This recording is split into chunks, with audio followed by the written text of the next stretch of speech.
Hello student, आज के इस वीडियो में हम क्लास 10 का फिजिक्स का पहले चैप्टर प्रकाश के परावर्तन का अति लघु उत्तरीय प्रश्न लेकर आए हैं।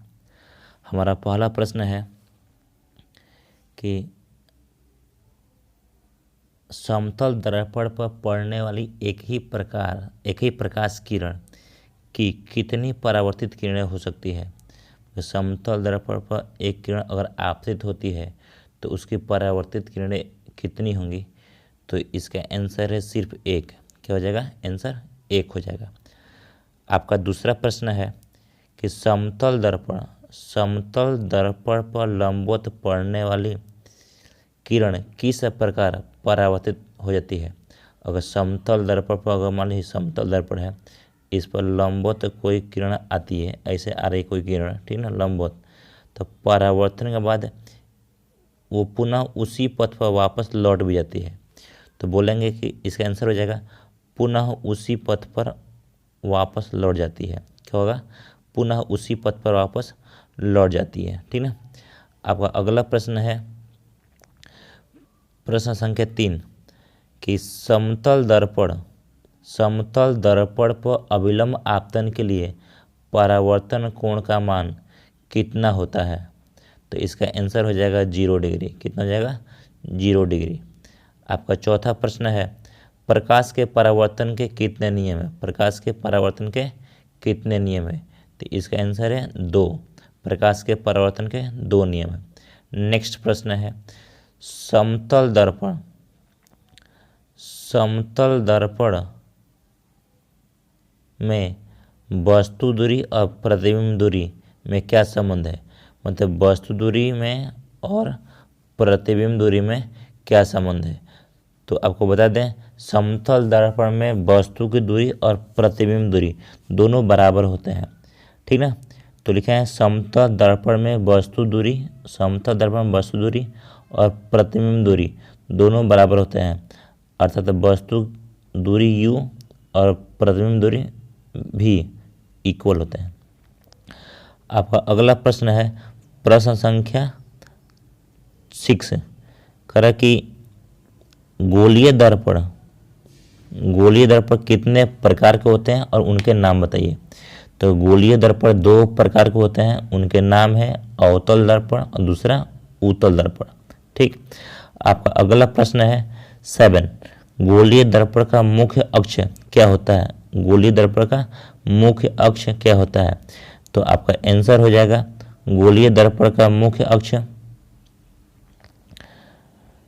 बोलते हैं कि गोलीय दर्पण के ध्रुव और वक्रता केंद्र से होकर जाने वाली रेखा को गोलीय दर्पण का मुख्य अक्ष कहते हैं, ठीक। आपका अगला प्रश्न है प्रश्न संख्या 7। क्या कहता है कि अवतल दर्पण के फोकस की परिभाषा दीजिए। अवतल दर्पण के फोकस किसे कहते हैं वो बता दीजिए। तो इसका आंसर है कि अवतल दर्पण के मुख्य अक्ष के समांतर आने वाली किरण अवतल दर्पण से परावर्तन के बाद मुख्य अक्ष को जिस बिंदु पे काटती है या मिलती है उसे अवतल दर्पण की फोकस कहते हैं। तो ये आपका आंसर हो जाएगा 8 नंबर। देख लीजिएगा, ये आपका आंसर, ठीक, 8 नंबर।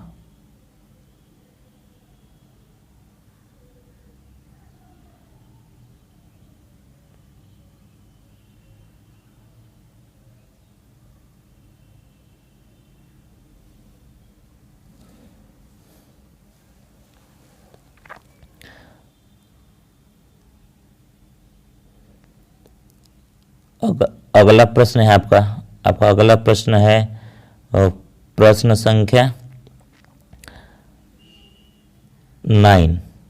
देखिए 9 में क्या कहा गया है कि गोलीय दर्पण की फोकस दूरी r और वक्रता त्रिज्या गोलीय दर्पण की फोकस दूरी f और वक्रता त्रिज्या r में क्या संबंध है। f और r के बीच संबंध बताना है। तो आपको बता दें कि गोलीय दर्पण की फोकस दूरी जो होती है f, वो वक्रता त्रिज्या r की आधी होती है।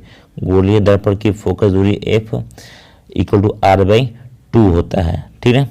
आपका जो अगला प्रश्न है प्रश्न संख्या 10। देखिए 10 क्या कहता है।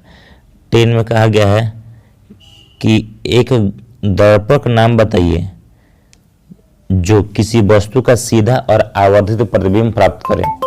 एक दर्पण का नाम बताना है जो किसी वस्तु का सीधा और आवर्धित प्रतिबिंब बताए। तो इसका आंसर हो जाएगा अवतल दर्पण। क्या हो जाएगा? अवतल दर्पण। अवतल दर्पण एकमात्र ऐसा दर्पण है, गोलीय दर्पण है, जिसमें वस्तु का प्रतिबिंब अगर आभासी हुआ यानी सीधा हुआ तो बड़ा होगा। ठीक। नेक्स्ट प्रश्न है आपका प्रश्न संख्या 11। क्या बोला गया 11 में? एक अवतल दर्पण द्वारा आभासी प्रतिबिंब बनने के लिए वस्तु का स्थान कहाँ होना चाहिए?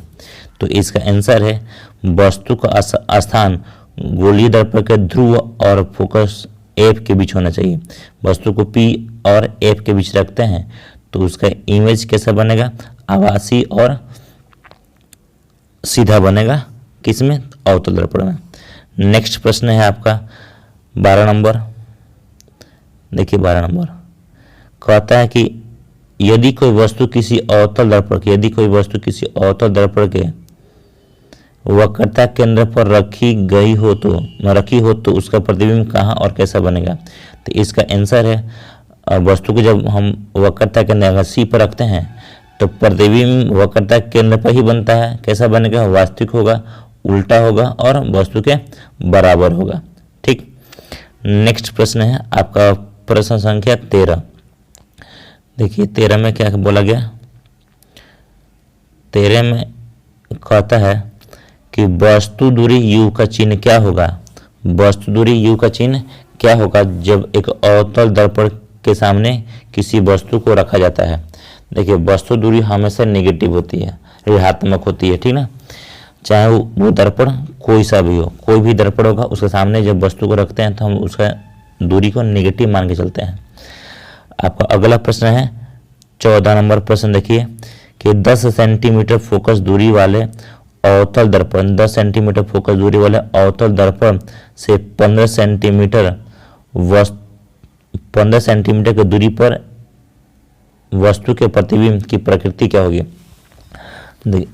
आपका अवतल दर्पण की फोकस दूरी कितना दिया है? अवतल दर्पण की फोकस जो दूर दिया है वो कितना है? 10 सेंटीमीटर दिया। जब जाहिर सी बात है जब फोकस दूरी 10 है तो R कितना होगा? 20 हो जाएगा, इसका दोगुना। और आपका वस्तु कहाँ रखे हैं? तो 15 सेंटीमीटर दूर पे।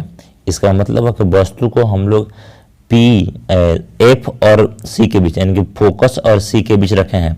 जब फोकस और C के बीच रखे हैं तो प्रतिबिंब कैसा होगा? तो प्रतिबिंब वस्तु से बड़ा, वास्तविक और उल्टा बनेगा। कैसा होगा? बड़ा बनेगा, वास्तविक होगा और वस्तु के अपेक्षा उल्टा बनेगा। ठीक। आपका अगला प्रश्न है प्रश्न संख्या 15। 15 में क्या बोला गया? देखिए कि अवतल दर्पण से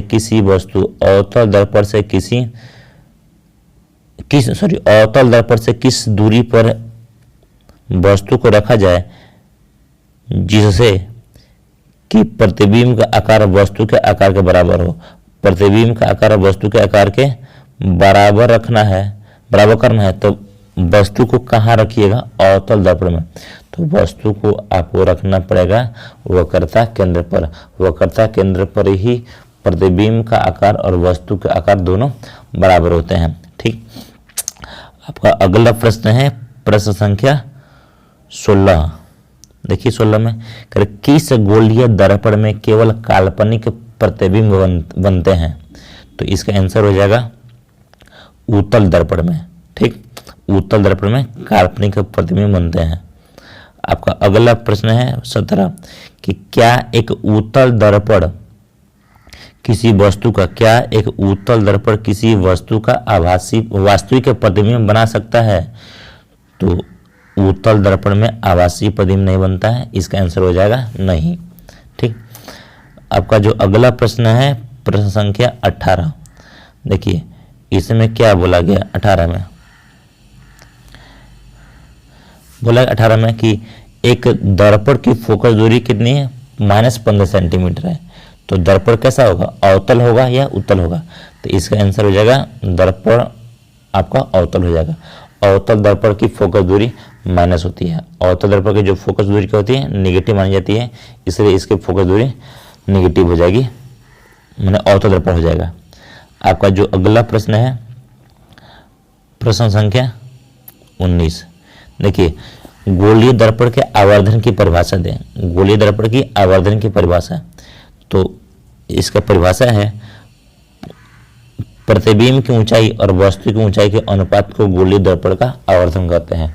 प्रतिबिंब की ऊंचाई और वस्तु की ऊंचाई के अनुपात को आवर्धन कहते हैं, और आवर्धन को हम लोग स्मॉल m द्वारा डिनोट किया जाता है, ठीक ना। चलिए आपका जो नेक्स्ट प्रश्न है वो आपका 20 नंबर देखा जाए। 20 नंबर प्रश्न बोला कि आवर्धन m का ऋणात्मक मान क्या बताता है। आवर्धन m का ऋणात्मक मान क्या बताता है। चलिए इसका आंसर देखिए, बोला गया आवर्धन m का जो ऋणात्मक मान होगा ना, उसका मतलब क्या बताया। आवर्धन m का ऋणात्मक मान बताता है कि प्रतिबिंब वस्तु के सापेक्ष उल्टा बन रहा है। मतलब प्रतिबिंब कैसा होगा, अगर m का मान अगर निगेटिव में आता है तो इसका मतलब हुआ कि प्रतिबिंब कैसा होगा, उल्टा होगा। उल्टा होगा इसका मतलब प्रतिबिंब वास्तविक होगी। कैसे होगी, वास्तविक होगी, ठीक ना। आपका नेक्स्ट प्रश्न है प्रश्न संख्या 21, देखा जाए। बोला गया 21 में कि एक गोलीय दर्पण की वक्रता त्रिज्या यानी कि r कितनी है, तो 20 सेंटीमीटर है। कितनी है, 20 सेंटीमीटर है। तो इसकी फोकस दूरी f क्या होगा, इसकी फोकस दूरी f कितनी होगी। देखिए फोकस दूरी क्या होता है, r की आधी होती है, यानी वक्रता त्रिज्या के आधी आपका फोकस हो जाएगा। तो यहाँ देखिए फोकस दूरी f जो होगा वो 20/2 हो जाएगा, यानी कि 10 सेंटीमीटर हो जाएगा, ठीक। आपका अगला प्रश्न है प्रश्न संख्या 22 नंबर प्रश्न को देखा जाए। उत्तल दर्पण के एक उपयोग लिखे। उत्तल दर्पण के एक उपयोग लिखे। तो उत्तल दर्पण का एक उपयोग देखिए, उत्तल दर्पण का उपयोग हम मोटर गाड़ी में साइड मिरर और पीछे देखने के आईने के रूप में करते हैं, ठीक ना।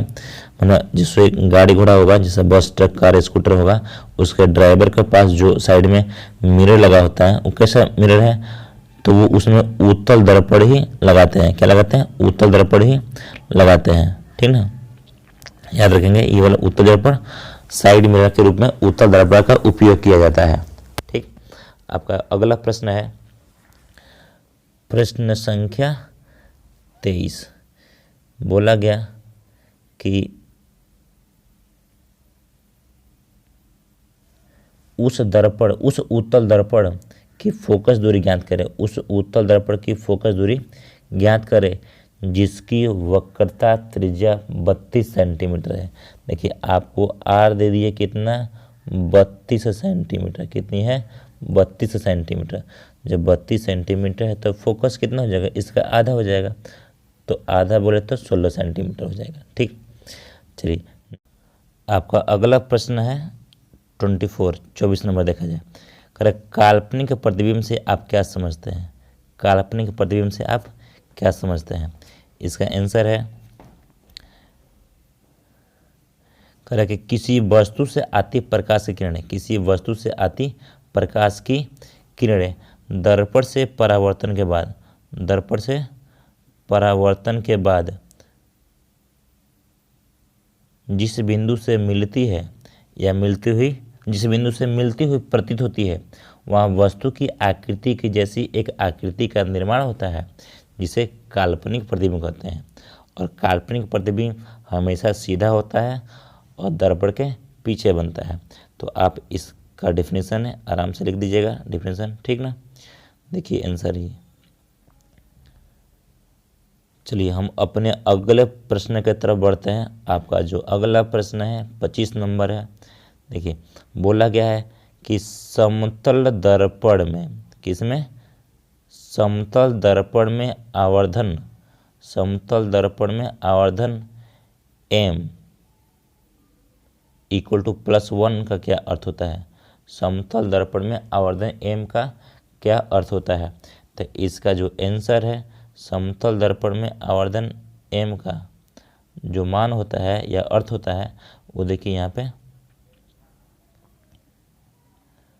देखिए इसका आंसर है क्या कि समतल दर्पण में आवर्धन इक्वल टू m, आवर्धन m बराबर +1 का अर्थ है कि प्रतिबिंब का आकार वस्तु के आकार के बराबर है और m का जो धनात्मक मान है, धनात्मक चिन्ह बताता है कि प्रतिबिंब वस्तु के सापेक्ष सीधा बनता है। ठीक ना, याद रखिएगा ये आंसर। ठीक ना, चलिए आपका जो अगला प्रश्न है, प्रश्न संख्या 26, देखिए 26 क्या बोला है कि एक गोलीय दर्पण जिसकी वक्रता केंद्र C है पर एक किरण आपतित, यानी एक किरण ACB आपतित होती है, तो यह किरण किस दिशा में परावर्तित होगी? देखिए ACB से होकर आई है, तो यानी कि सेंटर ऑफ कर्वेचर से होकर आई है, तो परावर्तन के बाद इसी से वापस जाएगी, यानी कि आपतित किरण के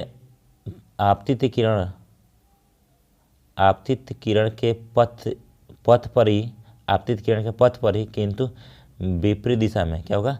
आपतित किरण के पथ पर ही किंतु विपरीत दिशा में वापस चली जाएगी। इसका मतलब हुआ कि जब ACB के रूप में आई है, ACB से आई है, तो BCA से वापस चली जाएगी, BCA की दिशा में परावर्तित होगी। ठीक ना, आपका जो अगला प्रश्न है, प्रश्न संख्या 27, देखिए प्रश्न संख्या 27 में क्या बोला गया कि अवतल दर्पण की 2 उपयोग लिखे। यह आपका प्रश्न लास्ट प्रश्न है इस वीडियो का, तो इसका ध्यान देखिए। बोला गया है कि अवतल दर्पण का 2 उपयोग। पहला उपयोग है कि अवतल दर्पण का उपयोग हम वाहनों के हेडलाइट में करते हैं। ठीक ना, वाहनों के हेडलाइट में अवतल दर्पण का उपयोग किया जाता है। ठीक ना, मैंने अवतल दर्पण का उपयोग वाहन के, जैसे गाड़ी हो गया या मोटरसाइकिल हो गया, बाइक हो गया, आपका कार, स्कूटर, जो हेडलाइट होते हैं, हेडलाइट में परावर्त जो बल्ब होता है ना, बल्ब के पास जो दर्पण लगे होते हैं या परावर्तक के रूप में अवतल दर्पण का उपयोग किया जाता है। तो पहला हो जाएगा इसका। फिर दूसरा देखिएगा, दूसरा उपयोग है हजामती दर्पण के रूप में। अवतल दर्पण का उपयोग हम लोग हजामती दर्पण के रूप में करते हैं।